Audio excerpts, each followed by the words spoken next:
Good morning, ladies and gentlemen. This is Brad Matheny again. This is the MENT Rotational Modeling and Real Estate Update. Before I get started, a reminder, please come visit MENT.com, share it with your friends, tell people about what I'm doing, and support my research by joining the Expert Growth membership page right here. I do the research. You guys make all the trading decisions. I do this every week to try to help you understand what's actually coming in the market. My goal is to better educate you and prepare you for what's coming so you guys can make the trading decisions and decide what you want to do. Okay, let's get into the update. First, we're going to start with the accumulation phase index. The markets are flagging out. They're moving sideways. We're in a pre-election cycle, and we're moving into a solid basing bottoming formation. Like I'm going to keep telling you, it's very similar to expecting the markets to try to hammer out a bottom. So think of it very similar to like this time frame right here in the chart. It's going to probably be a sideways 12, 16 months of trending where we're going to see the markets maybe move into an upward cycle trend in August, September, October, November of 2023. Then potentially stall out in early 2024, and then potentially move into a broader upward trend in mid-late 2024. We need to see the accumulation cycle phase stay in this downward cycle trend. We need to see it kind of base, kind of like we saw right here, kind of basing, bottoming, and then moving into a downward cycle trend, which would indicate price appreciation. We could see it stay sideways and downward trending, but this was really a speculative bubble.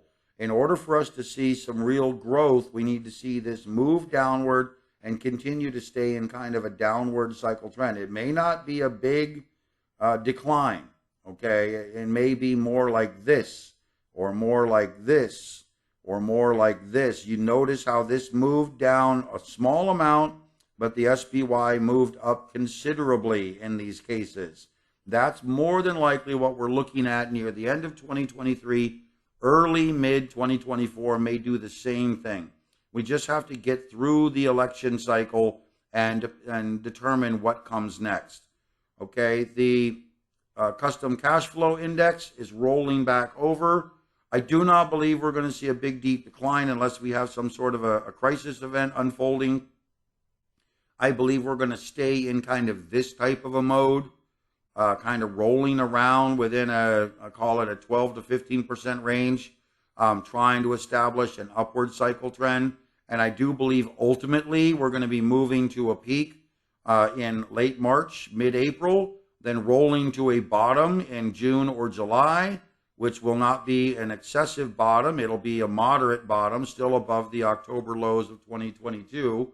Still above those lows, and then attempting a broader upside move in later Q3 and Q4 of 2023 to the upside. So you can see we've rolled downward. We may get a little sideways pop here. We may stall out near this red line until, say, March 10th or 15th, and then start an upward move. Now, this next upward move is going to move until, say, mid-April, and may peak out over in this area, 152, 155 area, more than likely. And then we'll roll into a downward cycle trend, possibly down into this 130 area, 127 area. Then we'll move into an appreciation phase, which will bring us back up into the 160 area, potentially moving into the end of 2023.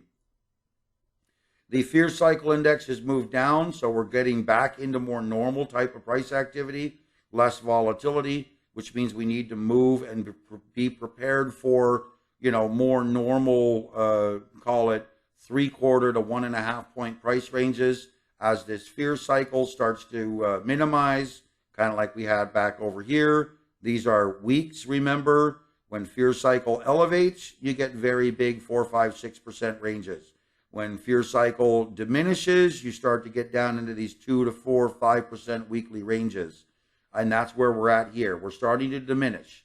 So you need to understand we're going to get back into the 2 to 4% ranges, maybe even smaller, maybe even down into the old school style of trading like back over here and earlier, where the average price move in the S&P on a daily basis was only 0.4%, 0.55, maybe 0.65.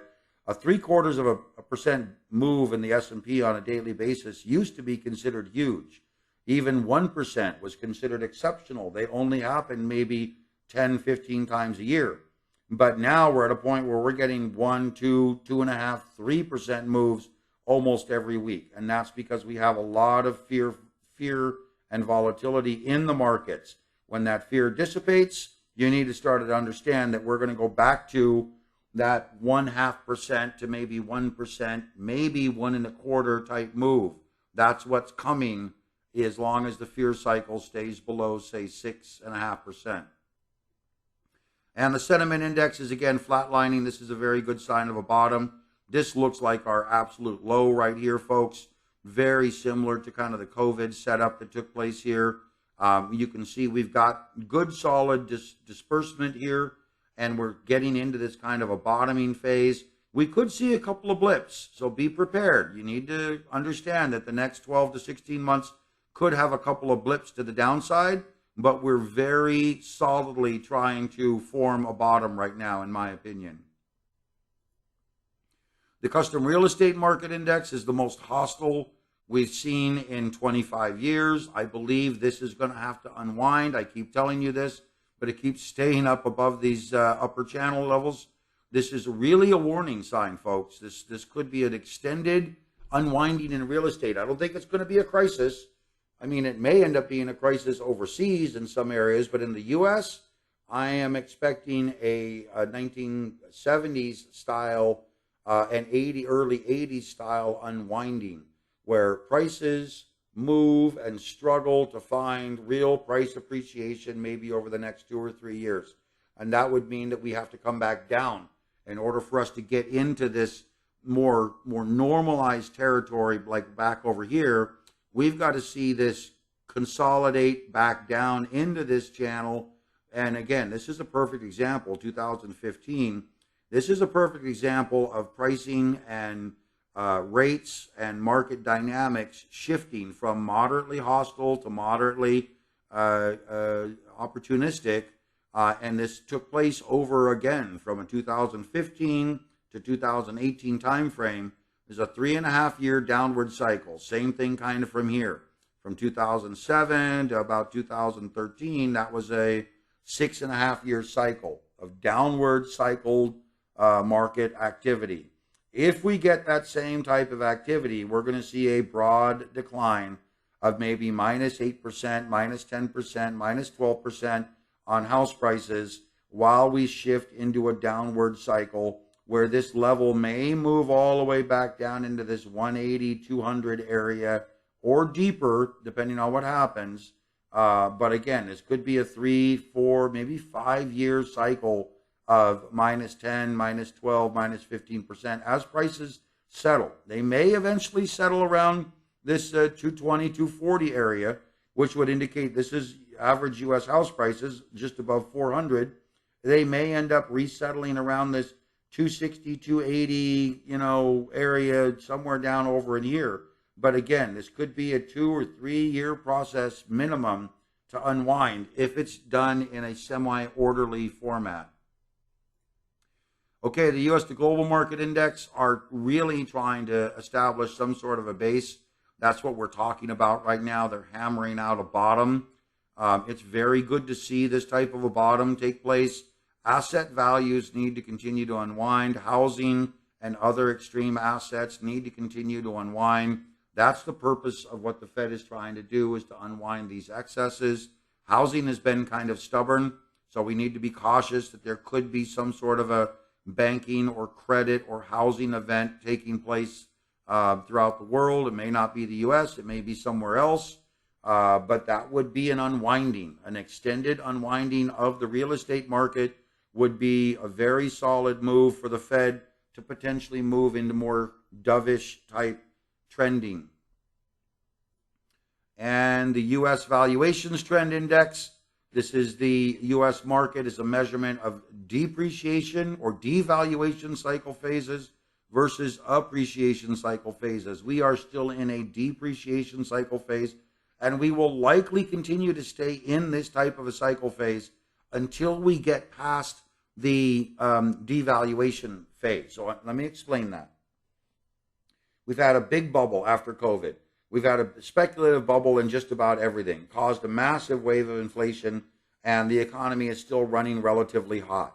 We are moving into an election year, 2024. Typically, the 16 to 18 months before an election year are kind of wonky. Markets tend to stagnate and go sideways because indecision is predominant in the market. We don't know what's coming. There's a lot of crap normally on TV about who said what or blah, blah, blah, or surprise dirt that shows up. The real reality is we don't know until we start to get closer to the election in November 2024. And because we're in this devaluation cycle phase post-COVID, we could have quite a bit of volatility, and we could actually move into another 6 to 10, maybe 12 months of sideways trading before we start to get some clarity as to what's taking place. There's a lot that can happen in 6 to 12 months, maybe 18 months. But the reality is, once we start to have that clarity, sometime possibly maybe July, August, September 2024, that's when the markets will start to maybe anticipate what's actually coming as far as an outcome. And there's going to be a lot of promises. There's going to be promises of tax cuts or whatever.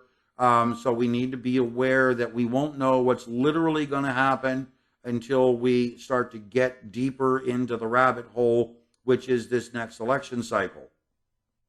Overall, ladies and gentlemen, I expect this to stay somewhat flat, somewhat consolidated in this 2.2 area to maybe 3.4 area, somewhere in this area, right in here, where we could see it just stall out and stay until we have some real clarity, until we have some sort of an impetus for an upward appreciationary cycle.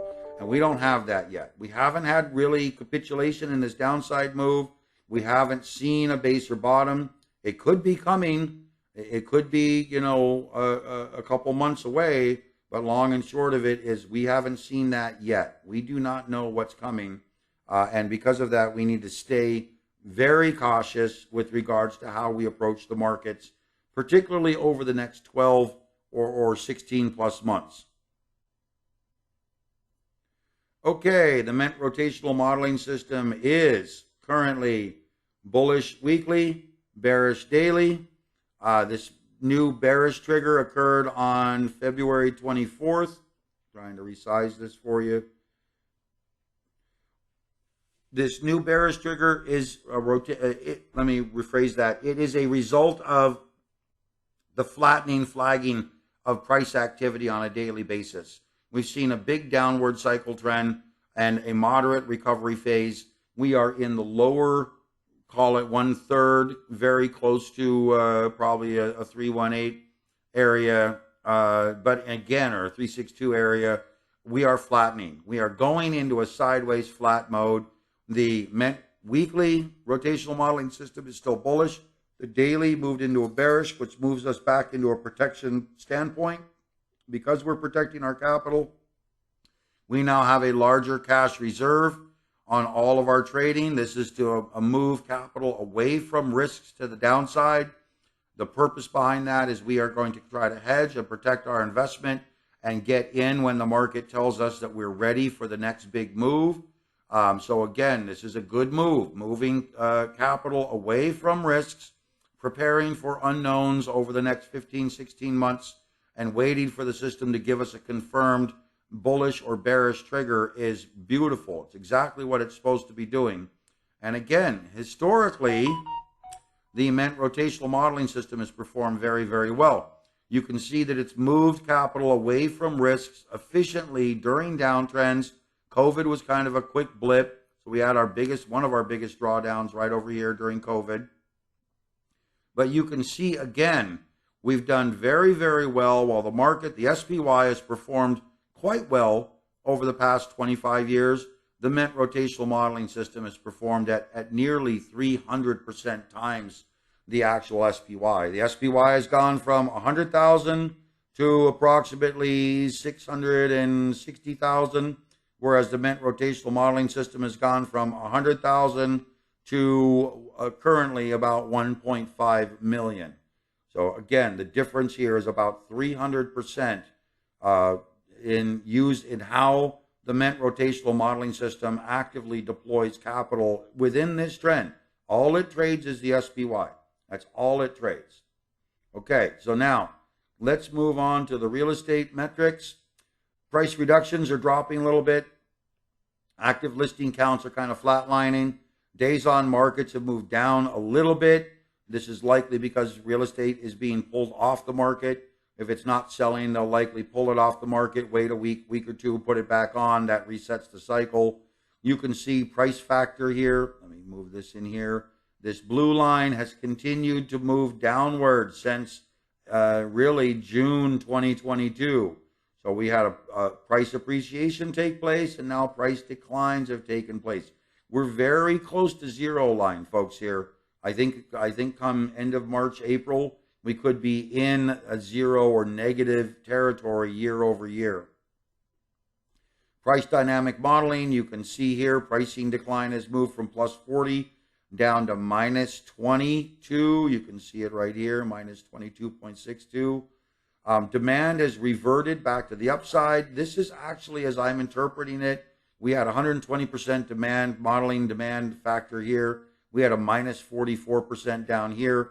Moving back into this 20 area seems like a reversion. It's almost like everything is flatline, and demand has just kind of moved back to neutral, normal demand. It is flattening out, as you can see right over here. I think we're headed for another downturn. We'll see how it plays out. The real estate price trends have moved back into moderate upward trending. So this is telling us again that pricing is back into kind of this channeling go nowhere mode, but still moderately bullish. Price reduction activity is excessive. I mean, we're up to 150% price reductions based on inventory.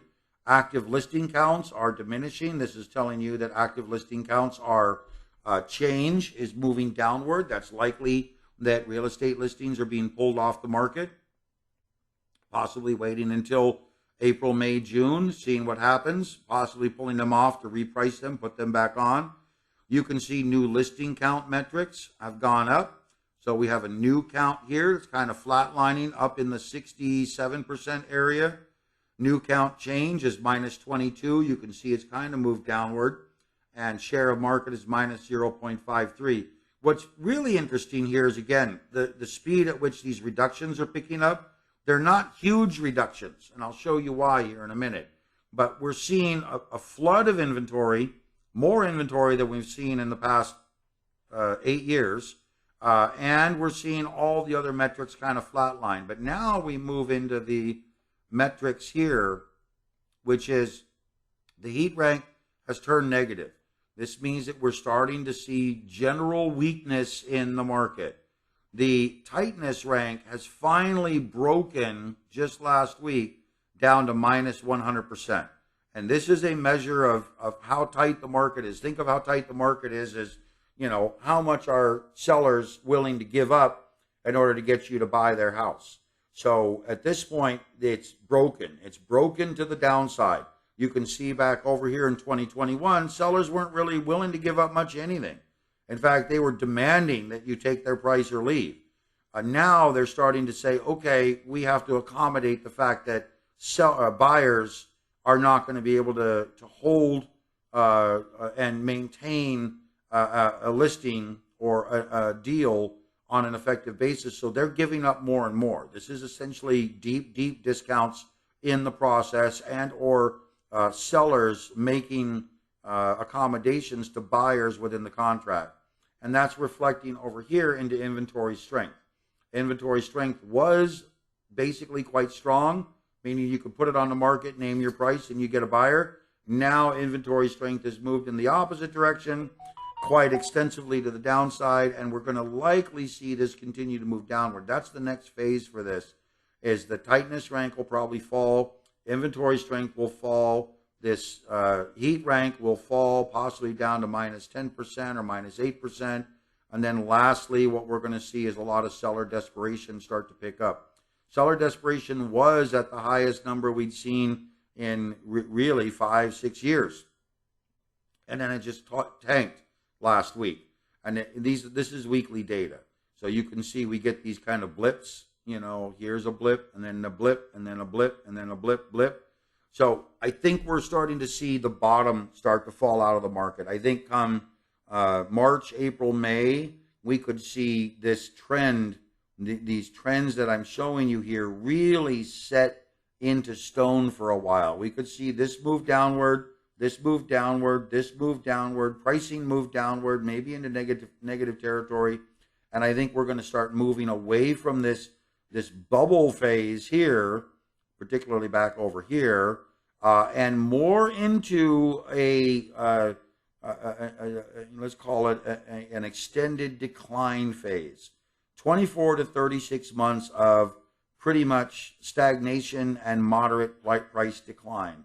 We may have some major event take place that shakes things up, could be global, but if nothing shakes up the market and we have some sort of orderly unwinding, this is going to remind me of the 70s and the 80s in the U.S., where high interest rates, slowing economy, closing of multiple businesses. That's what happens in a high interest rate environment. You'll start to see a lot of businesses close up. They just can't continue to make profit when interest rates are high, costs are high, labor is high. They start to close up, and it changes into an environment where things soften eventually. Okay. And that's it for the update here. So what we're going to do again, folks, is watch for this to move downward.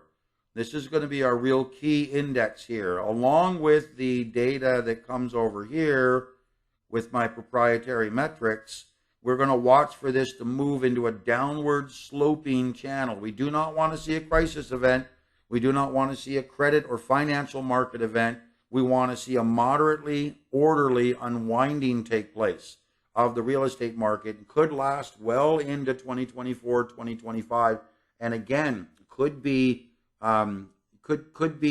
exasperated, so to say, in the sense that when we get to 2024, a lot of fear and uncertainty could really come into play with regard to the presidential election cycle and global politics. So be aware that the next 17, 18 months could be, very dangerous for certain market sectors. REITs, commodities, financial sector. If you guys are involved in real estate in any way, shape, or form, you need to be aware that an extended decline in real estate, as well as a decline in global economy function, leads to one thing. It leads to a recessionary style global economy. And a recessionary style global economy can be feel like a long, protracted tooth pull. It is difficult. It's hard to make money. It's difficult to allocate capital efficiently because you do not have the same type of returns that you're used to over the past 7-8 months. It could be a very long haul recovery for the global markets, particularly if we see some unusual activity around 2024, 2025, the presidential election year cycle, and global politics. Okay, guys, that's it for now. Talk to you later.